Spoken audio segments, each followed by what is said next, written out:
वंताराचे CEO आले, वंताराची team आली आहे, तयार झाले, हातीन द्यायला तयार झाले. गोड गैरसमज आहे. पेटाच्या संस्थेची स्थापना का 2022 ची आहे का? नाही, शक्य नाही. मग 1992 पासून झोपली होती का? ते भटकी कुत्री जेव्हा रस्त्यावरती फिरत असतात तेव्हा कुठं असतात तुमचे ऍक्ट परमिशन्स वगैरे? महाराष्ट्रात म्हणा, देशात म्हणा, अजून अभयारण्य नव्हती का? आता कॅमेरा लावलाय, मी तुला म्हटलो ए जरा साखळी बांध की, तू बांधणार नाहीस का? मग त्याच वेळी मी जर व्हिडिओ केला, तो व्हिडिओ नाही बघा कसं हत्तीला साखळी बांधायला लागलेत, तुमचा ह्याच्यामध्ये शून्य भाग आहे ना, तर तुम्ही तिथनं इथे सांगायची गरज काय आहे? तुम्ही फक्त तुमच्या कंपनीचा लॉस व्हायलाय, ते लॉस वाचला पाहिजे म्हणून तुम्ही इथे येऊन सांगितलं की तुमचा काय त्यामध्ये काय सीईओची टीम आली, त्यापेक्षा एक छोटीशी डॉक्टरांची टीम यांची असू दे, पेटावाल्यांची असू दे, येऊन इथं पण एक्सरे करू शकले असते. मग ह्या दोन्ही जेव्हा अहवाल कोर्टात गेले होते, एक नान्नीकरांच्या डॉक्टरांचे आणि एक पेटावाल्याच्या डॉक्टरांचे, ते पेटावाल्याचे बरं कसे जिंकले हो? आता मोठा बिझनेसमॅन एखादं जंगल केव्हा बांधतोय, त्याच्या डोक्यामध्ये 1 आणि 1 रुपयाचा फायदा कसा होईल हे पहिल्या डोक्यात घेत असतोय. पेटा ही आपली इंडियन संस्था नाही आहे. ज्या वर्षी वनतारा तयार होतोय त्याच वर्षी या पेटाला आमची हत्ती नेऊन ती तिथं ठेवावी अशी का वाटते? हत्तीकडे ताकद एवढी असते की तिनं तोडफोड करून टाकली असती. तिथल्या गावातल्या प्रत्येकाच्या डोळ्यात पाणी होते, तसेच त्या माधुरीच्या डोळ्यात सुद्धा पाणी होते. हत्तींना आपल्यापेक्षा जास्त भावना असतात, हत्तींना आपल्यापेक्षा जास्त कळतं. कदाचित तिथं आपली माधुरी गेली असली तरी तिला माहितीये इथं कोल्हापूरमध्ये आज नांदीमध्ये प्रोटेस्ट होतोय आणि याच्यासाठी अजूनही ती तिथे दुःखी असू शकते, कारण त्यांना ते कळतं की म्हणे कॉन्क्रीटला बांधतात, कॉन्क्रीटला. अरे हत्ती आहे त्यो, हत्ती लाकडाच्या डांबाला बांधायचा का? मला सांग. त्या व्हिडिओमध्ये लिहिलंय की हत्तीनीला माधुरीला भीक मागायला लावायचे, आणि जे पैशाचं ते म्हणतात की बाबा हत्तीला त्यांनी काय ते पैशासाठी भीक मागायला होतात, आशीर्वाद द्यायला होतात. अरे ती एक प्रथा आहे, प्रथा की बाबा हा आम्हाला हत्तीला आशीर्वाद दिले पण हत्तीच्या चाऱ्यासाठी पैसे घ्या. प्रत्येक गावातल्या प्रत्येक माणसांसोबत काही ना काही आठवणी आहेत. रस्त्यावरून जातानाच्या असतील, तिच्याबरोबर बागडतानाच्या असतील, तिच्या साठी सवालवरून जात असतानाच्या असतील. मंडळं रडतायत, अनेक माणसं रडतायत की यंदाच्या वर्षी आपली माधुरी आमच्या गणरायाच्या स्वागतासाठी नसणार आहे. नान्नीकरांनी सुरुवात केली होती की जिओ बॉयकॉट जिओ आणि जिओ बंद करून एअरटेलमध्ये जाणं, तर ह्याच गोष्टीचा धसका घेऊन ती वंताराची टीम आली. अजितदादांची कुठेतरी सभा होती, मला वाटतं ती कोल्हापूर, सांगली, साताऱ्याच्या पण बाहेर होती. आज कालचाच व्हिडिओ आलाय. तिथं त्या सभेमध्ये लोक उठून म्हणतायत की ते आपली हत्तीन तेवढी परत आणा, करून टाका बंद. रस्त्याला 4 पेट्रोल पंप असतात, जाऊन दे, रिलायन्सचा नाही दुसरा इंडियन ऑइल मध्ये भरा म्हणून आपला टेम्पो डाऊन केला असाल, करू नका. हे फक्त काय म्हणतात, तुम्हाला भुलवण्याची सगळ्या बाता चालू आहेत, येडं बनवायचं काम चालू आहे. आमच्या कोल्हापूरकरांच्या भावनांची जो खेळ केला गेलाय, त्यातल्या त्यात आमच्या नांदणीची, आमच्या सगळ्यांच्या जीवाभावाची लाडकी माधुरी ज्या धूर्तपणानं घेऊन जाण्यात आलेली आहे ना, त्याच्यावरती खरं तर आमची माधुरी नेमकी कोण होती, तिचा इतका लळा लोकांना का लागला, त्या माधुरीनं ह्या कोल्हापूरकरांना, ह्या नांदणीकरांना नेमकं काय दिलंय, आणि तिचं समाजामध्ये असेल, भागामध्ये असेल, लोकांमध्ये असेल काय स्थान आहे, याच्यावरतीच आज आपण चर्चा करणार आहोत. मोकळ्या चर्चा असणार आहेत आणि सगळी केस काय आहे ही डिटेलमध्ये समजून घेणार आहे. सगळ्यात पहिल्यांदा तर ज्या माधुरीला अगदी लहानपणापासून ज्यांनी पाहिलं, आमचे लाडके सर्वेश सर, जिच्या सोंडेमध्ये एकेकाळी ते कधी कधी बसलेले आहेत. नाही, मी तो अनुभव ऐकायचा आहे. जेवढी लोक स्टेटस लावलेत किंवा जेवढी लोक व्हिडिओ केलेत किंवा आपण पण भरपूर लोक आपल्या मित्रमंडळी वगैरे जे स्टोरी वगैरे लावलेत, म्हणजे जैन समाजामध्ये जी लोक आहेत त्या सगळ्यांना माहिती आहे की पंचकल्याण पूजेमध्ये आपण एकदा ना एकदा नान्नी साईडच्या जेवढी काही गावं आहेत त्या सगळ्या गावांच्या मध्ये पंचकल्याण पूजेला माधुरीच असायची मोस्ट टाइम. म्हणजे पंचकल्याण पूजा म्हणजे एक जैन समाजाची एक भरपूर मोठी पूजा असते, आवाढव्य मोठी पूजा असते, आणि त्या म्हणजे त्या पूजेमध्ये हत्तीचा सवाल असतो. हत्तीचा सवाल म्हणजे काय, तर ते जे इंद्रायणी असतात त्या हत्तीवरती बसून एक मिरवणूक असते आणि त्या प्रकारे त्या हत्तीला एक रिस्पेक्ट असते. पण माधुरीची सुरुवात म्हणण्यापेक्षा माधुरीच नाही तर माधुरीसारखे अनेक हत्ती जे आता जसं नान्नीमध्ये जैन समाजाकडे माधुरी हत्ती होती, तसं भरपूर ठिकाणी मठ आहेत, जैनांचे मठ आहेत, आणि त्या प्रत्येक मठांमध्ये मॅक्सिमम एक हत्ती आहेत. बरोबर. जर असं जर षडयंत्र जर रचलं गेलं असलं किंवा अशा जर गोष्टी होत गेल्या असल्या तर आपण आज माधुरीसाठी व्हिडिओ करायला लागलोय, असं प्रत्येक हत्तीसाठी आपल्याला व्हिडिओ करायला लागेल. नाही, आणि तो दिवस यायला नाही पाहिजे, पण सध्या जे झालंय, कारण आता ते पेटावरती आपण येऊ थोड्या वेळानंतर, पण जे घडलंय, जे झालंय, त्याच्यावरती एवढंच म्हणायचं की माधुरी कोण होती याच्यापेक्षा माधुरी बरोबर जे झालं किंवा नान्नी बरोबर जे झालं ते परत होता कामा नये. नाही, बरोबर. आता ज्या पद्धतीनं सांगताय तुम्ही की माधुरी बरोबर जे झालं ते होता कामा नये म्हणण्यापेक्षा, जेव्हा 2024 साली पूर्ण 23 साली मूर्त स्वरूप त्या आलं होतं बैलगाडा वनताराला, वनताराला, तेव्हापासूनच किंवा त्याच्या आधीपासूनच या माधुरीसारखे कितीतरी हत्ती असतील देशभरातले, मग ते अरुणाचल प्रदेश मधून असू देत, कर्नाटकातून असू देत, केरळमधून असू देत, सातत्यानं घेऊन जाणं काही ना काही कारण सांगून. मग कधी कधी ते रस्त्यावरती फिरणारे हत्ती असतात, काही सर्कशीतले हत्ती असतात किंवा काही जणांनी पाळलेले हत्ती असतात. हे नेण्याचा जो क्रम आहे याची मी काल आकडेवारी बघत होतो, तर ही अमाप आहे. आज हजारोंच्या संख्येने असे वेगवेगळे प्राणी त्या तिथं वनताराला घेऊन जाण्यात आलेले आहेत. आणि त्याच्या पाठीमागं सुद्धा आपण म्हणू शकतो, सुरुवातीला बघताना असं वाटत होतं की एक चांगल्या प्रकारचं काहीतरी काम करत असतील ते किंवा काय, परंतु डेप्थ मध्ये गेल्यानंतर आता लक्षात यायला लागतंय की 2026 सालापासून एक नवीन पॉलिसी सरकारची आहे कार्बन पॉइंट्सच्या रिलेटेड, आणि त्या संदर्भातला विचार करून त्या अंबानी ग्रुप असेल, वनतारा असेल, हे सगळं घडले. त्याच्यावरती आपण बोलणार आहे नंतर की का राग या सगळ्या गोष्टींचा येतोय. पण आपण सुरुवातीला माधुरीवरतीच मला वाटतं जास्त फोकस केलं पाहिजे की असे अनेक प्राणी आहेत की ज्यांना ह्या वनतारामध्ये घेऊन गेले. आणि ठीक आहे, आजपर्यंत देशातले घेऊन गेलेत, पण आपण बोललो नाही. पण माधुरीबद्दल बोलत असताना जसं सांगितलं की 1992 पासून माधुरी आपल्याकडे आहे. हो, 1-2 नाही, आज 34वं वर्ष चालू आहे की जी माधुरी अगदी 2 वर्षाची होती फक्त, तेव्हा ती कोल्हापुरात आली होती, नांदीमध्ये आली होती, तेव्हापासून ती आतापर्यंत. आज मी बघत होतो वेगवेगळ्या चॅनलवाल्यांनी किंवा सरळ नाव घ्यायचं झालं तर BBC वाल्यांनी एक स्टोरी केली स्वतः नांदणीमध्ये जाऊन. आजही 3 दिवसानंतर सुद्धा त्या गावातल्या वृद्ध महिला असतील, ज्येष्ठ नागरिक असतील, सगळे रडतायत आजही. म्हणजे एखाद्याच्या घरामध्ये एखादी मयत झाल्यानंतर माणूस 1 दिवस रडतो, 2 दिवस रडतो, तिसऱ्या दिवशी शांत होतो. मात्र 3 दिवस झाले तरी सुद्धा अजूनही लोकांच्या डोळ्यातले अश्रू आटत नाहीयेत. म्हणजे किती महत्व त्या माधुरीचं, त्या महादेवीचं आमच्या सगळ्यांसाठी आहे. महत्व म्हणण्यापेक्षा अजून एक गोष्ट काय आहे की माधुरी जी हत्ती होती किंवा आहे, त्या हत्तींना लढा लावायचं कारण म्हणजे तू मगाशी म्हटलास त्याप्रमाणे लहानपणापासून ते आतापर्यंत ती कंटिन्युअस रोज त्या गावात राहते. बरोबर. तीच फक्त मोठी झाली नाही तर तिच्या बरोबर भरपूर लोक देखील मोठी झालेत. आता आपण ज्या वयात येतो, आपण देखील जेव्हा लहान होतो तेव्हापासून ती हत्ती तिथं होती. आपण फक्त म्हणजे आम्ही जेव्हा तिथं फक्त बघायला जायचो तर तिथं राहणारी जी मुलं होती ती देखील आता मोठी झालीत. मग फक्त हत्ती नाही तर हत्ती बरोबर ती सगळी मुलं मुली पण गाव सगळं मोठं झाले. मग फक्त हत्तीच्या आठवणी नाही तर त्या सगळ्या गावाच्या पण आठवणी त्या हत्ती बरोबर जुडल्या गेलेल्या आहेत. आणि अजून एक म्हणजे की ते पेटावाल्यांच्या व्हिडिओवरती थोड्या वेळाने बोलतो, पण त्या व्हिडिओमध्ये एक गोष्ट होती की बाबा तिला त्रास व्हायलाय. त्या भट्टाचार्य महाराजांनी देखील, त्या स्वामींनी देखील म्हटलं होतं, त्या व्हिडिओमध्ये सांगितलं होतं की एवढं 4 ते 5 तास तिथे मिरवणूक चालू होती, पण हत्ती जे मान खाली घातलेली ती मान वर नाही काढली. आता असं म्हणतात की बाबा हत्ती किंवा प्राण्यांना तोंड नाही, ते काय बोलणार आहेत काय, मला वाईट वाटायला सांगणार आहेत काय, पण डोळ्यातले पाणी तरी खरं बोलतंय. त्या हत्तीला काय गरज आहे सांगा मला त्या एवढ्या सगळ्यांमध्ये. आता म्हणजे एक व्हिडिओ तर मी बघितला होता की तिथं चांगलंच होणार आहे की वनतारामध्ये, किंवा वनतारामध्ये सगळं तिला हाऊस मौज होईल, तिला सगळ्या गोष्टी चांगल्या मिळतील वगैरे, सगळं मिळेल, पण तिथं नांदणीकरांसारखं प्रेम मिळणार नाही. जसं एखाद्या आई वडील म्हातारा झाल्यानंतर जसं एक्सपायर होतात आणि ते निघून जातात, ते जसं कमी पूर्ण होऊ शकत नाही, तशी कमी तिथं पूर्ण कधीच होणार नाही.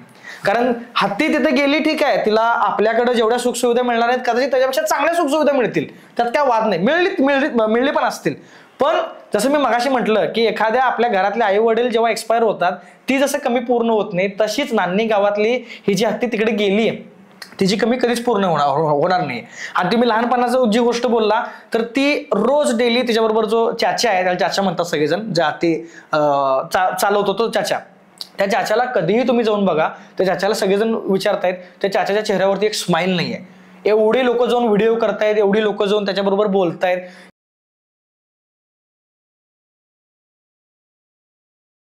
कित्येक व्हिडिओमध्ये तरी अँकर ह्या साईडला बोलायला लागलाय, पण तो चाचा असा आहे, तो असाच आहे हे कळतं, यावरनं कळतं. आता तो चाचा पण बेरोजगारच झाला ना, आपण जर फायनान्शियल दृष्ट्या विचार करायला गेलं तो चाचा पण बेरोजगारच झाला.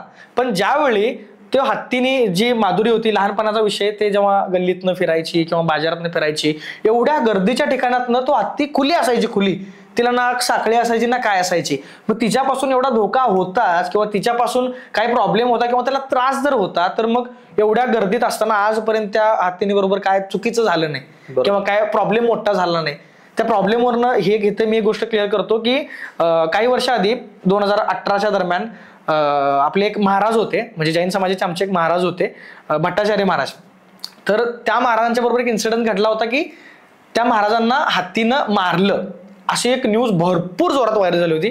त्या विषयावरती मी इथं क्लिअर करतो की जे पेटावाल्यांनी पण व्हिडिओमध्ये जे लावलं होतं, आमच्या भरपूर जैन बांधवांना एक खूप मोठा गैरसमज आहे की अशी एक न्यूज व्हायरल झाली की हत्तींना महाराजांना सोंडत पकडलं आणि उचलून इकडे तिकडे आपटलं. ही सगळ्यात खोटी माहिती आहे, हे लक्षात घ्या. कारण पेटावाल्याने जो स्क्रीनशॉट वापरलाय, न्यूजचा स्क्रीनशॉट, त्या स्क्रीनशॉट मध्ये देखील ते नमूद केलंय आणि ती रिअल गोष्ट अशीच होती की जो हत्ती चालवणारा चाचा आहे तो चाचा तिथं उपस्थित नव्हता आणि त्यावेळी महाराज त्या हत्तीला चारा घाला गेले होते.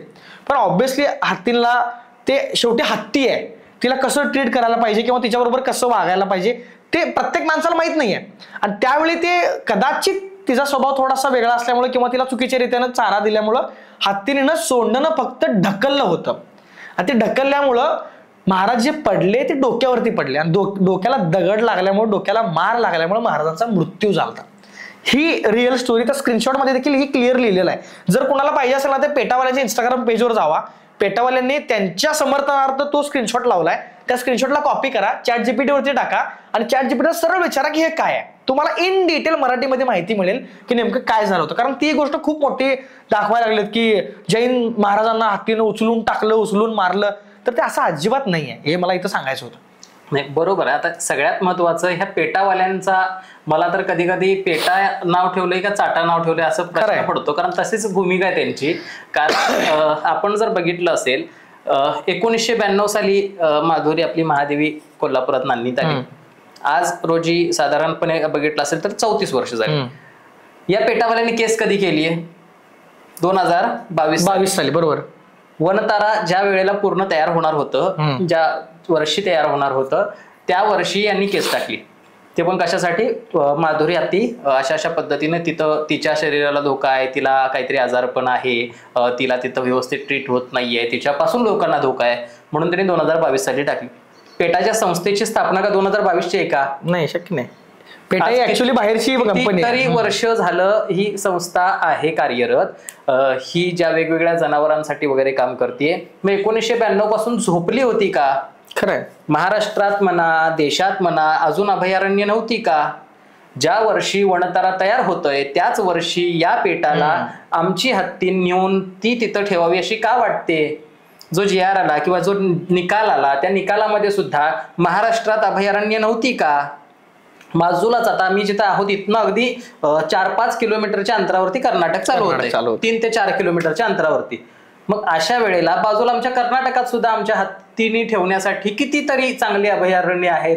मग तिथं का नाही ठेवली?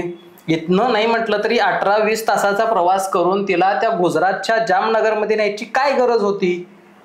सिंपल प्रश्न आहे. खरंय. हे सगळं षडयंत्र नाही का? खरंय. हे ठरवून केले असं वाटत नाही का तुम्हाला? हे जाणीवपूर्वक ठरवूनच केलेलं आहे. आणि ज्या पद्धतीनं ते वनतारा तयार झाले, मला ब्लेम करायचं नाहीये, पण जर रियालिटी बघितली, आज फॅक्ट चेक केले तर सगळीकडे दिसतंय की वनताराची निर्मितीच अशा कारणातून झाली आहे की 2026 साली एक आपल्या देशामध्ये मोठा कायदा पास केला जाणार आहे, ज्या कायद्याच्या माध्यमातून जे काही वेगवेगळ्या कंपन्या आहेत त्यांच्यातून कार्बनची निर्मिती जी होते, कार्बन उत्सर्जन जे होतंय, त्या कंपन्यांना एक मर्यादा घालण्यात येणार आहे, जी जगभरात घातली गेली आहे आणि आपल्या देशात अजून त्याच्यावरती बंधनं आलेली नाहीयेत. आणि ज्या पद्धतीनं ग्लोबल वॉर्मिंग वाढतंय, ज्या पद्धतीनं वेगवेगळे हिमालय सारखे डोंगर आटतायत आणि त्याच्यामुळे येणाऱ्या काळात असं म्हटलं जाते की समुद्राचं पाणी सगळ्या भूतलावरती पसरलेलं असेल आणि त्यामुळे भूसृष्टीच राहणार नाही, जगच राहणार नाही. ते वाचवायचं असेल तर आपल्याला ग्लोबल वॉर्मिंगला नियंत्रणात आणलं पाहिजे. आणि म्हणून काय करायचंय? मग अशा परिस्थितीमध्ये सगळ्या कंपन्यांवरती मर्यादा घातल्या जाणार. तुमच्याकडून जर कार्बन उत्सर्जन होत असेल तर दुसऱ्या बाजूला तुम्हाला निसर्गाचं सुद्धा संवर्धन केलं पाहिजे, झाडं लावली पाहिजेत आणि जे जास्त झाडं लावतील त्यांना कार्बन क्रेडिट पॉइंट हे मिळणार आहेत. बरोबर. कार्बन क्रेडिट पॉइंट हे मिळणार आहेत. मग अशा वेळेला इतकं मोठं जंगल केल्यामुळं, कितीतरी 1000 एकर मध्ये ते जंगल केलं त्यांनी तयार, ते केल्यामुळं त्यांना तिथून क्रेडिट पॉइंट भरपूर मिळणार आणि ते कार्बन क्रेडिट पॉइंट दुसऱ्याला विकू पण ते शकतात. मग ते दुसऱ्याला विकून पैसे कमवतील ते माहित नाही. मात्र ज्या जामनगरमध्ये त्यांनी तो इतका मोठा प्रोजेक्ट बनवलेला आहे वनताराचा, तिथंच त्यांचा पेट्रोकेमिकल प्रोजेक्ट सुद्धा फार मोठा आहे की जिथून सगळ्यात जास्त कार्बन प्रोडक्शन होतंय, उत्सर्जन होतंय. मग एका बाजूला तेच प्रदूषण करतायत आणि दुसऱ्या बाजूला त्याच्यावरती पर्याय म्हणून हे निसर्गाकडे वळतायत, हे आम्हाला लक्षात येत नाहीये. म्हणजे तिथेही त्यांचा स्वार्थ आहे. त्याच्याही पलीकडे जाऊन सांगायचं झालं तर हे जे हत्ती नेता आहेत किंवा वेगवेगळे जे प्राणी नेता आहेत, आज कलकत्त्यावरून मी ऐकलं की एक वेगळ्या प्रकारचं तो गेंड्याची का कुठली तरी प्रजाती तिकडे आहे, ती सुद्धा तिकडं घेऊन जाणार आहेत. अनेक ठिकाणाहून कलकत्त्यावरून मध्यंतरी त्यांनी कितीतरी 20 का 30 हत्ती डायरेक्ट तिकडून घेऊन जाण्याचं काम केलं. म्हणजे सगळीकडचे जंगल ओस पाडून एकाच ठिकाणच्या जंगलात ते सगळे घेऊन जात आहेत. तिथे गेल्यानंतर काय होतंय, यांचं खानपान होतंय काय, तर ठीक आहे खानपान होतंय, सगळं होतंय, मात्र सगळ्यात मोठं प्रोडक्शन म्हणू शकतोय किंवा एक इन्कम म्हणू शकतोय या सगळ्या प्राण्यांच्या माध्यमातून वेगवेगळे जेनेटिकली रिसर्च करून ते फार्मा इंडस्ट्रीसाठी मोठ्या प्रमाणात वापरले जात आहेत असं जाणकारांचं मत येतंय.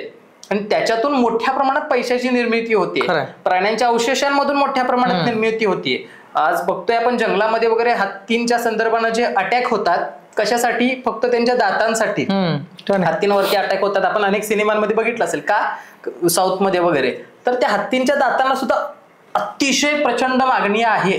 आणि त्यासाठी त्यातून वेगवेगळे बनणारे प्रोडक्टसाठी मी असं म्हणत नाही की त्यातून ते करत असतील, परंतु ते शेवटी तिथं होतच ना. बरोबर. म्हणजे किती जरी म्हटलं तरी एखादा मोठा बिझनेसमॅन एखादं जंगल केव्हा बांधतोय, त्याच्या डोक्यामध्ये 1 आणि 1 रुपयाचा फायदा कसा होईल हे पहिल्या डोक्यात घेत असतोय.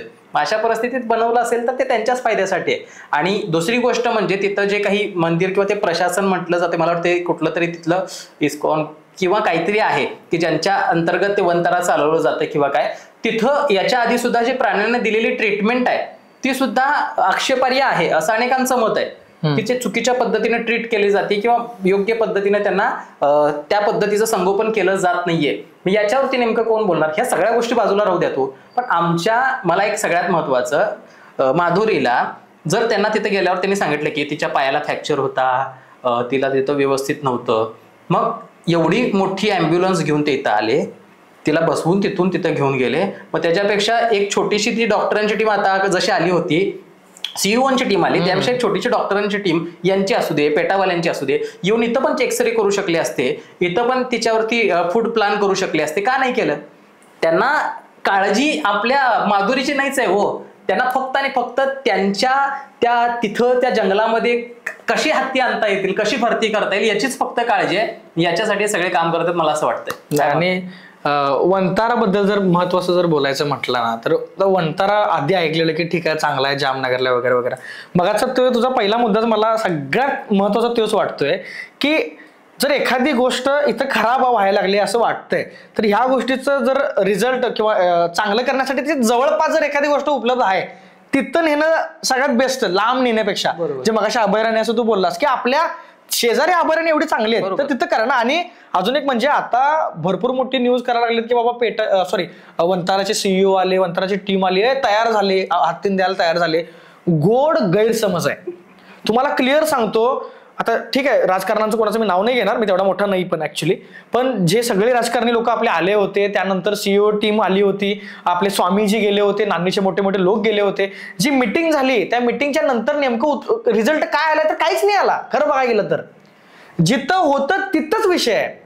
ते फक्त आपला हात वर करायचं काम करण्यासाठी आले होते. जर क्लिअर बघायला गेलं तर इथं येऊन त्यांनी सांगितलं काय की आता आमचा रोल 0 आहे, आमचा रोल याच्यामध्ये काय नाही, आम्हाला सरकार सांगू दे, आम्ही सोडतो. अरे तू कोण?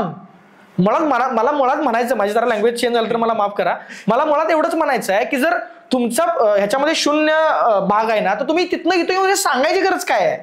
तुम्ही फक्त तुमच्या कंपनीचा लॉस व्हायलाय, तो लॉस वाचला पाहिजे म्हणून तुम्ही इथे येऊन सांगितलं की तुमचा काय त्यामध्ये काय सहभाग नाहीये. जर सरकारी म्हणजे जे धोरणं आहेत किंवा सरकारच्या गोष्टी आहेत त्या कशा जिंकायच्या ह्या तुम्हाला चांगलं माहिती आहे तो आमच्यापेक्षा.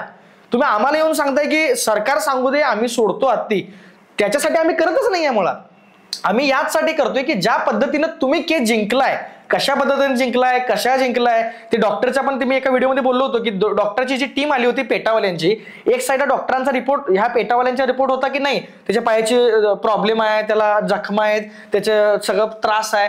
त्याच साईडला जेव्हा आपली लोकल डॉक्टरांची टीम होती त्या डॉक्टरांचा टीमचा अहवाल होता की सगळं ओके आहे, म्हणजे असं खूप मेजर असं काही नाही आहे. मग ह्या दोन्ही जेव्हा अहवाल कोर्टात गेले होते, एक नान्नीकरांचे डॉक्टरांचे आणि एक पेटावाल्याच्या डॉक्टरांचे, ते पेटावाल्याचे बरं कसे जिंकले हो? कळते का बघा मी काय म्हणाले? मग ह्या सगळ्या टेक्निक तुम्हाला माहिती आहेत ना, तर इथं येऊन तुम्ही आम्हाला हे सांगू नका की सरकार सांगू दे मग आम्ही तुम्हाला हत्ती देतो. इथे येऊन हे सांगा की आम्ही ज्या पद्धतीने जिंकलोय ना त्या पद्धतीने आम्ही तुम्हाला हत्ती देतो. असं कबूल करायचं असेल तर तुमचं इथंपर्यंत येणं उपयोगी होतं, नाहीतर त्याच्यापेक्षा काय उपयोगी नव्हतं. आणि तुम्ही ज्या पेटाला मध्ये घातला, आता पेटावरती येऊया, पेटाला ज्या मध्ये तुम्ही घातला, पेटाचा संस्थाचा विषय पहिला सांगतो. पेटा ही आपली इंडियन संस्था नाही आहे, सगळ्यात महत्वाची गोष्ट लक्षात ठेवा. पेटा ही बाहेर देशातली आहे, ठीक आहे. पेटा इंडिया हे पेटाच आहे. आता मला एक गोष्ट सांग, मेन कंपनी एक आहे, बरोबर आहे. मेन कंपनी जी असते त्याच्या फ्रँचायझी निघतात, बरोबर. पण रूल्स अँड रेग्युलेशन हे मेन कंपनी सारखेच असतात, बरोबर. मग मला एक सांगा, आपण आपल्या भारतामध्ये गाईला आई मानतो, बाहेर देशात मानतात का हो? नाही. बाहेर देशात तर गाईचं मांस वगैरे ते बीफ म्हणून मोठ्या मोठ्या रेटला वगैरे विकतात. मग त्याप्रमाणे तुम्ही सांगा, तिथल्या रूल्स अँड कंडिशन्स आपल्या भारतामध्ये कशा लागू होतील? बरोबर. तिथल्या बाहेर देशातल्या मध्ये कल्चर वेगळं आहे, त्यांचे सगळे रूल्स वेगळे आहेत. पण पेटा ही संस्था बाहेर देशातल्या, इंग्लंडची काय अमेरिकेची काहीतरी संस्था आहे ती. अमेरिकेमध्ये जे भावना आहेत किंवा अमेरिकेमध्ये जे कल्चर आहे, अमेरिकेमध्ये जे वागणूक आहे, रूल्स आहेत, त्या सगळ्या इंडियामध्ये मॅच कशा होतील? मग सरकारनं पण जे किंवा ते कोर्टात निकाल पण लागला ना, तो पण कशाच्या जोरावर लागला ते कळलं ना. कारण आज आपण, मी मगाशी म्हटल्याप्रमाणे, गाईला आई मानतो, गाईची सेवा करतो, पण तिथं काय करतात तुम्हाला माहिती आहे. मग त्या रूल इथं कसे मॅच होतील? पण तरी पण कशा प्रकारे त्यांनी मॅच करून सगळा निकाल लावला हे एक आहेच. पण त्याच्यापेक्षा महत्वाचं म्हणजे ज्यावेळी हे सगळं उठलं की बाबा पेटानं चूक केलं, ह्यानं चूक केलं, ते चूक केलं, त्याने एक व्हिडिओ टाकला होता. त्या व्हिडिओचं ब्रेकडाऊन पण मी केलं होतं. त्या व्हिडिओमध्ये त्यांनी असं दाखवलं होतं, एकदम बॅकग्राऊंड म्युझिक एकदम डेंजर लावलं की हे नान्नीकर किंवा हे महाराष्ट्रीयनवाले किंवा हे कोल्हापूरकर किती त्रास द्यालेत त्याला, अगोदर डेंजर म्युझिक. आता डेंजर म्युझिक मध्ये दाखवलं की हत्ती असं म्हणजे एकदम बेंडाळा आहे त्याच्या हत्तीला. अरे सिंपल लॉजिक, त्या व्हिडिओमध्ये म्हणजे जो फुटेज यूज केलाय त्या फुटेजमध्ये त्या पोरगं जाऊन ते साखळी बांधताना केले. अरे मला सिंपल लॉजिक सांगा, जर एखादा कॅमेरा लावलाय, मी तुला म्हटलो ए जरा साखळी बांध की, तू बांधणार नाहीस का? मग त्याच वेळी मी जर व्हिडिओ केला आणि तो व्हिडिओ नाही बघा कसं हत्तीला साखळी बांधायला लागलेत असं यूज केलं तर त्याला काय उपयोग आहे का? आणि हा तशाच प्रकारे व्हिडिओ केलेला आहे. तो साखळी बांधताना व्हिडिओ केला, ती किती त्रासमध्ये आहे, किती प्रॉब्लेम मध्ये आहे, त्याच्यावर आपण डिटेल बोलूयाच. पण पेटा संस्थेचाच मला सगळ्यात मोठा प्रॉब्लेम आहे की पेटा संस्था ही बाहेर देशाची आहे ना, बाहेर देशातले रूल्स अँड रेग्युलेशन आपल्यामध्ये मॅच होतीलच असं अजिबात नाही आहे. आपण जे ड्रेस घालतो, आपण जे वागतो, आपण जे बोलतो, हे बाहेर चालतं का? बघा, नाही चालत. मग प्रत्येक देशाच्या वेगवेगळ्या सगळ्या भावना आहेत, रूढी आहेत, परंपरा आहेत, त्याप्रमाणे सगळ्या गोष्टी चेंज होतात. आणि त्याप्रमाणेच बाहेर हत्तीबरोबर जे असेल जे नसेल माहित नाही, पण आमच्या भारतामध्ये, आमच्या या नान्नीमध्ये, आमच्या महाराष्ट्रामध्ये, आमच्या कोल्हापूरमध्ये माधुरी जी होती, जी परत येणार आहे, तिच्याबरोबर खूप असं काही चुकीचं व्हायला तर हे सगळ्यात खोटं आहे, एवढं मला म्हणायचं. बरोबर. आणि हे 100% अगदी म्हणजे ज्या पद्धतीनं घेऊन जाण्यात आलेलं आहे ना, म्हणजे त्या दिवशीचा जर क्षण बघितला असेल तर पहिले तर मला सांगायला विशेष वाटेल की जैन धर्म म्हणजे आता सर्वेसर ज्याच्यातून बिलॉंग करतात, तर हा असा धर्म आहे की जो सत्य, अहिंसा, शांती या सगळ्या गोष्टींना प्राधान्य देतो. आणि अशा सगळ्या सिच्युएशन मधून तो प्रतिकार करत नाही, ह्या पद्धतीचा असणारा हे आहे. परंतु नांदणीमध्ये ज्या वेळेला हा सगळा प्रकार घडत होता किंवा काय, त्यावेळेला फक्त एका समुदायाचा किंवा एका धर्माचा माणूस म्हणून तिथं कोणी नव्हता. तिथं प्रत्येक नांदणीत असणारा प्रत्येक जातीचा, प्रत्येक धर्माचा माणूस तिथं एकत्रित झालेला होता. आणि सगळ्यात महत्वाचं म्हणजे ज्या वेळेला त्या हत्तीनीला घेऊन जाण्यात येत होतं, त्यावेळेला तिथल्या स्थानिक लोकांनी, अनेकांनी त्या पोलिसांच्या गाडीवरती सुद्धा दगडफेक केल्याच्या घटना काही निदर्शनास आल्या. ह्या अशाच उद्भवत नाही तो, म्हणजे ज्या वेळेला आपल्या घरातला एखादा माणूस अशा पद्धतीने चुकीच्या पद्धतीने घेऊन जाण्यात येतं ना, त्याच वेळेला तो आक्रोश बाहेर येत असतो आणि तो तिथं लोकांच्या भावना व्यक्त होत होत्या. एक जसं सांगितलं गेलं की हत्तीनीला जर त्रास होत होता, जर हत्तीनीला खरंच त्रास होत होता तर हत्तीनीच्या त्या एकंदर वागण्यातनं दिसलं असतं. हत्तीनीकडे ताकद एवढी असते की तिनं तोडफोड करून टाकली असती. जंगलातले व्हिडिओ बघा तुम्ही, ज्या वेळेला एखाद्या हत्तीनीला त्रास होतो त्यावेळेला ती तोडफोड करते, येणाऱ्या ट्रक पालथे पाडण्याचं काम करते, मोठीच्या मोठ्या झाडांना धडका मारून ती झाडं तोडून टाकते. हे करू शकली नसती का ती एवढ्या वर्षात? तिला त्रास नव्हताच मुळात. आणि दुसरी महत्वाची गोष्ट म्हणजे तुम्ही जर विदाईच्या वेळेला आपण म्हणू शकू, तिच्या डोळ्यात येणार, जसं त्या चाचांचं तुम्ही सांगितलं त्यांच्या डोळ्यात पाणी होते, तसेच तिथल्या गावातल्या प्रत्येकाच्या डोळ्यात पाणी होते, तसेच त्या माधुरीच्या डोळ्यात सुद्धा पाणी होते. तिच्या डोळ्यातून अक्षरशः अश्रू दोन्ही डोळ्यातून वाहत होते. म्हणजे तिला सुद्धा इथनं जाताना त्रास होत होता. आणि काही जण मला म्हणतील इथं की मग त्या हत्तींची भाषा तुम्हाला कळते का, हत्तींचं बोलणं खरंच हत्ती रडत होता, तो फक्त घेऊन जात होते म्हणून रडत होता, की खरंच त्याला त्रास होत होता त्या गर्दीचा म्हणून रडत होता, असं जर तुमच्यापैकी कोणाला जर म्हणायचं असेल तर त्यांनाच मी काल सर्वेश सरांना सांगितलेलं उदाहरण सांगतो. तुम्ही सुद्धा तो बघू शकता. एक व्हिडिओ सध्या व्हायरल होतोय आणि एक रिअल स्टोरी आहे एका व्यक्तीची, की 21 हत्तींची गोष्ट आहे. मला वाटतं ती साऊथचीच कुठली तरी आहे, की ज्या हत्ती जरा बिथरलेले होते आणि त्यावेळेला तिथल्या लोकांनी, तिथल्या प्रशासनाने त्यांना मारायची सुरुवात केलेली होती, गोळ्या घातल्या जात होत्या. त्यावेळेला ती एक व्यक्ती, त्याचं नाव मला आता आठवत नाही, आठवलं तर मी त्या डिस्क्रिप्शन मध्ये लिहून ठेवेन, जे तुम्ही बघा अवश्य. त्या व्यक्तीनं त्या हत्तींना शांत केलेलं होतं त्यावेळेला, त्या 21 हत्तींना. आणि त्याच्यानंतर तिथल्या लोकांनी सुद्धा त्या हत्तींना मारलेले, ते त्यांच्या अधिवासामध्ये हत्ती राहत होते. मात्र अचानक एक दिवस हार्ट अटॅकनं त्या व्यक्तीचा मृत्यू झाला. आणि तो मृत्यू झाल्यानंतर ते 21 हत्ती काय एका जागी नव्हते, ते वेगवेगळ्या ठिकाणी होते. त्या व्यक्तीचा मृत्यू झाल्यानंतर पुढच्या 12 तासामध्ये ते 21च्या 21 हत्ती त्या व्यक्तीच्या दरवाजाजवळ येऊन उभे होते आणि ते गप शांत उभे होते. कुठल्याही पद्धतीचं, जसं आपण श्रद्धांजली वाहण्यासाठी एखाद्याला उभा असतो त्या पद्धतीने ते 21 हत्ती तिथे येऊन उभे होते. आणि सगळ्यात विशेष म्हणजे सांगायचं तर ते अजूनही दरवर्षी त्या व्यक्तीच्या ज्या दिवशी वर्ष श्राद्ध असतं त्या दिवशी येतात. आणि ही रिअल स्टोरी आहे. म्हणजे सांगायचं काय मला, हत्तींना आपल्यापेक्षा जास्त भावना असतात, हत्तींना आपल्यापेक्षा जास्त कळतं. कदाचित तिथं आपली माधुरी गेली असली तरी तिला माहितीये इथं कोल्हापूरमध्ये आज नांदीमध्ये प्रोटेस्ट होतोय आणि याच्यासाठी अजूनही ती तिथे दुःखी असू शकते, कारण त्यांना ते कळतं, त्यांना तो सेन्स कदाचित दिलेला आहे. आणि म्हणूनच ते म्हणतात की हत्तीचं हृदय देखील साईजनं पण एवढं मोठं असते, त्यामुळे त्यांच्यात भावना पण किती जास्त असतील. त्या पेटावाल्यांनी सांगितलं होतं की बाबा हत्ती, तुम्ही आता मगाशी म्हटलंच ना की हत्तीला त्रास होत होता की नाही होत होता, त्या पेटावाल्यांनी त्या व्हिडिओमध्ये सांगितलंय की हत्ती म्हणे एवढे वर्ष डिप्रेशन मध्ये होता, हत्ती एन्झायटी मध्ये होता, हत्ती म्हणजे एकटेपणामध्ये राहून राहून तो असं हे झालता म्हणे. लाज वाटायला पाहिजे, सिरियसली लाज वाटायला पाहिजे. हे तुम्हाला बोलायच्या आधी किंवा हे व्हिडिओमध्ये तुम्ही मांडायच्या आधी एकदा एवढ्या 30 वर्ष 32 वर्ष जो काय प्रवास आहे, एवढ्या सगळ्या प्रवासामध्ये तो हत्ती तिथं राहिला असता का गप्प? हत्ती मगाशी म्हटल्याप्रमाणे हत्ती आहे तो, हत्ती. आणि त्या व्हिडिओमध्ये अजून एक गोष्ट त्यांनी नमूद केलं की म्हणे कॉन्क्रीटला बांधतात, कॉन्क्रीटला. अरे हत्ती आहे त्यो, हत्ती लाकडाच्या डांबाला बांधायचा का मला सांग? हत्तीची साईज केवढी, मग ते कॉन्क्रीटला का बांधतात ह्याच्यावर त्यांनी पिटिशन केलं. त्या पिटिशन मध्ये अजून काही गोष्टी होत्या. त्यांनी व्हिडिओमध्ये मोहरमचा एक व्हिडिओ दाखवलेला, मी लिहिलेलं पण की बाबा परमिशन्स नाही आहेत, ऍक्टचं उल्लंघन केलं जातं, घेऊन केलं जातं. मला एकच फक्त त्या पेटावाल्यांना विचारायचं आहे किंवा तुम्हाला देखील विचारायचं आहे, एवढीच जर काळजी तुम्हाला आहे ना की मोहरम मध्ये तुम्ही हत्ती कसा वापरला आणि ते कसं दिला तुम्ही आणि कशासाठी दिला, ते भटकी कुत्री जेव्हा रस्त्यावरती फिरत असतात तेव्हा कुठं असतात तुमचे ऍक्ट परमिशन्स वगैरे?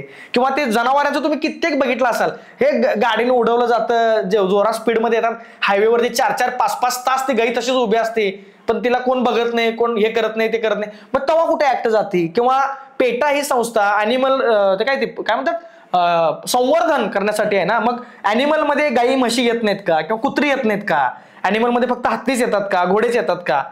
त्यामुळे त्यांनी जे खोटपणा आणायचं जे आव आणलेलं त्या व्हिडिओमध्ये की बाबा आम्ही किती चांगलं केलो, आम्ही किती त्या हत्तीला वाचवलोच, आम्ही ती मेलीच असती, तिला एवढा त्रास व्हायला की आम्ही तिला वाचवलोच, ते जे काही दाखवायचा प्रयत्न केला ना, ते सगळा व्हिडिओ खोटा आहे. त्या व्हिडिओचं सगळं ब्रेकडाऊन पण मी सांगितलोय, त्यात तुम्हाला मगाशी सांगितल्याप्रमाणे कॉन्क्रीटला बांधतात म्हणून सांगितलं, डिप्रेशन मध्ये आहे, ते मोहरम मध्येच का वापरलं, इकडंच का केलं. अजून एक गोष्ट सांगायची विसरली, लाज वाटायला पाहिजे, खरंच लाज वाटायला पाहिजे. म्हणजे आपण गणपती, हत्ती म्हणजे आपण गणपतीला आपण म्हणजे स्वरूप मानतो, पाया पडतो. आपण देखील कधी, किंवा तू गेला असेल किंवा मी देखील किंवा तुम्ही देखील ज्या वेळी हत्तीजवळ गेलाय, माधुरी सोडा कुठल्या पण हत्तीजवळ गेलाय, आपण जेव्हा आशीर्वाद घेतो ना त्याच वेळी आपल्याला एक काहीतरी फील येतो की बाबा मी हत्तीजवळ गेलो. किंवा फोटो काढताना देखील आपण त्या हत्ती चालवणाऱ्या माणसाला म्हणतो की हत्तीला आशीर्वाद द्यायला लावा आणि असं फोटो काढा. खरंय? त्या व्हिडिओमध्ये लिहिलंय की हत्तीनीला माधुरीला भीक मागायला लावायचे, हे लिहिलंय. खरंच विचार करा, मी मगाशी म्हटल्याप्रमाणे की तुमची पेटा संस्था असेल इंडिया काय ते अमेरिकाची, त्यामुळे त्यांना काय फरक पडत नाही, पण चालवणारे पेटा इंडिया चालवणारे तर इंडियनच आहेत ना. त्या लोकांना लाजा नकोत, त्या लोकांना आकला नकोत की वरनं आले ठीक आहे इंस्टाग्रामवर टाका म्हणून वरनं आले, पण त्यांची जबाबदारी पाहिजे ना की नाही सर हे रॉंग आहे, आमच्या इथं असं नाही होत, आमच्या इथं त्याला भीक मागणं म्हणत नाहीत. आणि जे पैशाचं ते म्हणतात की बाबा हत्तीला त्यांनी काय ते पैशासाठी भीक मागायला होतात, आशीर्वाद द्यायला होतात. अरे ती एक प्रथा आहे, प्रथा की बाबा हा आम्हाला हत्तीला आशीर्वाद दिले म्हणून हत्तीच्या चाऱ्यासाठी पैसे घ्या. ही एक प्रथा आहे, प्रथा. ह्याला भीक मागणं म्हणत नाहीत आणि कधीच हाती चालवणारा कोणताही माणूस असू दे जबरदस्ती करत नाही. बरोबर. हे कधीही लक्षात ठेवा, कोणत्याही गावात जावा, कधीही जावा.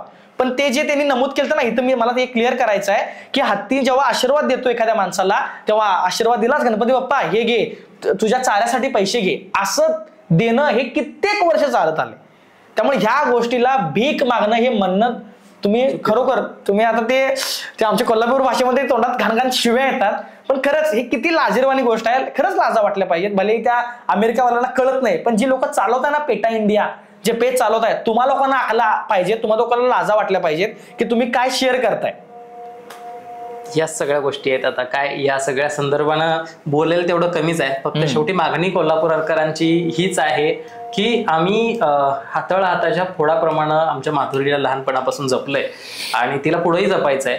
ती आमची आहे, ती आमच्यासाठी आजपर्यंत राहिलेली आहे. बरंच काही केलेलं आहे. तिच्या प्रत्येक गावातल्या प्रत्येक माणसांसोबत काही ना काही आठवणी आहेत. रस्त्यावरून जातानाच्या असतील, तिच्याबरोबर बागडतानाच्या असतील, तिच्या साठी सवालवरून जात असतानाच्या असतील. इतकंच काय, जसं सांगितलं मोहरमचाच एवढंच काय, तर गणेशोत्सवामध्ये सुद्धा अनेक मानाचे गणपती आहेत भागामध्ये की ज्यांना त्याच माधुरी हत्तीनीच्या, महादेवी हत्तीनीच्या सोंडेतून हार घातला जातो. त्यावेळेला ते फार भाग्याचं मानलं जातं. अनेक मंडळं रडतायत, अनेक माणसं रडतायत की यंदाच्या वर्षी आपली माधुरी आमच्या गणरायाच्या स्वागतासाठी नसणार आहे. अशा अनेक आठवणी वर्षानुवर्ष या माधुरीनं आम्हा सगळ्यांना दिलेल्या आहेत आणि तिचं असं घेऊन जाणं, निघून जाणं हे पटत नाहीये. अजूनही काय म्हणतात, त्रास देणारं आहे. आणि म्हणून जो आपण प्रोटेस्ट चालू केला होता त्याच्यावरती जरा असं बोलू आणि मग समारोपाकडे जाऊ. की सगळ्यात प्रोटेस्टच्या आधी फक्त मी क्लिअर करतो की जे भावांनो बहिणींनो, जे काय तुम्ही पोर्टिंगचं जे काम केलंय ते वर्क झालंय, हे मला एकदा फक्त क्लिअर करायचे आहे. कारण जे काही आपण छोटीशी प्रयत्न केला होता छोटासा, की आपण जिओ कार्ड मधून एअरटेल मध्ये पोर्ट करत होतो आणि योगायोग बघ एअरटेलचा जो सिम्बॉल आहे त्या सिम्बॉल मध्ये पण हत्तीची सोंड दिसते. योगायोग बघा किती भारी आहे तो. पण जे काय आपण ती सुरुवात केली होती किंवा जे काय नान्नीकरांनी सुरुवात केली होती की जिओ बॉयकॉट जिओ आणि जिओ बंद करून एअरटेल मध्ये जाणं, तर ह्याच गोष्टीचा धसका घेऊन ती वंताराची टीम आलती. एवढं लक्षात ठेवा. वंताराचा मालक शेवटी अंबानी आहे, हे फिक्स आहे. अंबानी सांगितल्याशिवाय तर वंताराची टीम सीओ इकडे येणार नाही.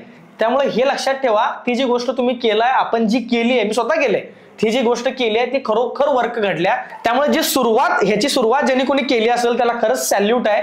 जे जिओ मधनं एअरटेल मध्ये पोर्टिंग व्हायला लागले, या गोष्टीचा धसका घेऊनच ती वंताराची टीम आली होती. सगळ्यांना सांगतो, तुम्ही जे करताय ते एक नंबर करताय. आपण आता काय करायला पाहिजे याच्यावर थोडं येऊया आणि मग आपण थांबूया. जिओ पोर्टिंगच्या संदर्भानं घेतलेलं पहिलं पाऊल हे अतिशय उत्तम होतं. सगळ्यात महत्वाचं कोल्हापूरकरांनीच केलं असं मी म्हणणार नाही. कोल्हापूरच्या बाहेर सुद्धा सांगली, कर्नाटक सीमा बॉर्डर, साताराच्या काही लोकांनी सुद्धा पोर्टिंग केल्याचे फोटोज मी स्वतः बघितलेले आहेत. अजितदादांची कुठेतरी सभा होती, मला वाटतं ती कोल्हापूर, सांगली, साताराच्या पण बाहेर होती. आज कालचाच व्हिडिओ आलाय. तिथं त्या सभेमध्ये लोक उठून म्हणतायत की ते आपली हत्तीन तेवढी परत आणा. म्हणजे सांगायचं काय आहे, हा विषय फक्त आता कोल्हापूर पुरता मर्यादित राहिलेला नाही, तर हा राज्यव्यापी झालेला आहे. हा मराठी अस्मितेचा विषय झालेला आहे, महाराष्ट्राच्या अस्मितेचा विषय झालेला आहे. तर पहिले तर तुम्ही सगळ्यांनी तुमचे कार्ड जर शक्य असेल त्यांनी जिओ पोर्ट करून टाका दुसरीकडं.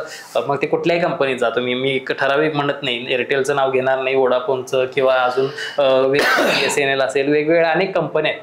आयडिया, वोडाफोन एकच झाले आता. कुठल्याही कंपनीत करा वाटलं तर. पण त्याच्याही पलीकडे जाऊन आणखीन काय करू शकतोय, तर एअरटेलचे आपण जे वायफाय वगैरे लावतो तर ते तुम्ही तुमच्याकडे असतील किंवा परत जिओचे सुद्धा आहेत त्यांचे, तर ते जिओवाल्यांचे परत दुसऱ्या कंपनीमध्ये पोर्ट करू शकताय. तिसरी गोष्ट म्हणजे तुम्ही सगळेजण रिलायन्स पेट्रोल पंपावरती पेट्रोल भरत असाल, करून टाका बंद. रस्त्याला 4-4 पेट्रोल पंप असतात, जाऊन दे. रिलायन्सचा नाही, दुसरा इंडियन ऑइल मध्ये भरा, आणखीन कुठल्या तरी भरा, पण रिलायन्सच्या पंपावर भरू नका. रिलायन्सनं जिओचा पण पंप चालू केलेला आहे, जिओच्या पंपावरती सुद्धा पेट्रोल भरायचं बंद करा. असं ओसाड पडले पाहिजेत पंप, कळलं नाही पाहिजे अरे लोक गेली कुठं. जिओ मार्ट झालेले आहेत, रिलायन्स मार्ट झालेले आहेत, त्या रिलायन्स मार्ट मध्ये जाऊन शॉपिंग करायचे बंद करून टाका. रिलायन्स मध्ये मार्ट मोठमोठे तयार झालेले आहेत की जिथं तुम्हाला आज मोबाईल असेल, टीव्ही असेल, इतर घरातल्या वस्तू असतील, कॅमेरे असतील, सगळ्याच्या सगळ्या गोष्टी आज मिळतात. खरेदीच करायचे बंद करून टाका. त्याला पर्याय दुसरं शोधा. मग त्याला पर्याय क्रोमामध्ये जावा, तिथं खरेदी करा. दुसरा अजून कुठल्या मोठा मॉल असेल तिथं खरेदी करा. जिथं जिथं यांचं नाव येतंय ना, रिलायन्सने अनेक प्रोडक्ट आज बनवलेले आहेत, रोजचे मार्ट बनवलेले आहेत, भाज्यांपासून ते विकतायत. जितकं शक्य असेल त्यांची यादी मी याच्या आधीच्या व्हिडिओमध्ये दिलेली आहे, कदाचित तुम्हाला तो आता बघायला मिळेल, लिंक खाली देऊन ठेवतो, की तिथं काय काय बंद केल्यानंतर यांना धक्का बसणार आहे ते कळेल. ती यादी अख्खीच्या अख्खी टाकतो, ती यादी बघा आणि बरोबर यांना काय म्हणतात, आमच्याकडे बुच्च मारणं म्हणतात, तर ते कुठं बुच्च मारायचं आहे का नाही ते तुम्हाला सगळ्यांना कळतंय. व्यवस्थित पद्धतीने तुम्ही मारू शकताय. मग ते माधुरी बाकीचे सुद्धा जिथल्या लोकांच्या भावना दुखवून त्यांनी हाती घेतले असतील तर सगळ्यांचे परत केल्याशिवाय राहणार नाहीत. त्यामुळे कोल्हापूरच्या जनतेला मला पहिले तर सांगायचं आहे, तुम्ही कोणीतरी सांगितलं काल की बाबा माधुरी परत येईल त्यासाठी त्यांनी सहमती दर्शवली आहे म्हणून आपला टेम्पो डाऊन केला असाल, अजिबात करू नका. हे फक्त काय म्हणतात तुम्हाला भुलवण्याची सगळ्या बाता चालू आहेत, येडं बनवायचं काम चालू आहे. अजिबात कुठल्याही पद्धतीने ते हेच म्हणतात परत कोर्टात जावा, कोर्ट आदेश देईल मग आम्ही तुम्हाला माधुरी परत देतो. म्हणजे काही नाही, तीच रिसायकल पुन्हा चालू राहणार आहे. त्यामुळे आपण आपला प्रोटेस्ट चालू ठेवायचा आहे, जिओला धक्का द्यायचाच आहे. मी एकही जिओचा प्रोडक्ट वापरणार नाही, मी रिलायन्सचा प्रोडक्ट वापरणार नाही, मी अंबानीला कुठली मदत करणार नाही. या भूमिकेवरती आपण ठाम राहूयात. नक्कीच मला वाटतंय त्यांना धक्का बसेल. तुमच्या पण मनात जर काय आयडिया असतील, तुमच्या पण डोक्यात जर काय आयडिया असतील किंवा तुमच्या भावना असतील त्या सगळ्या कमेंट बॉक्समध्ये नक्की टाका.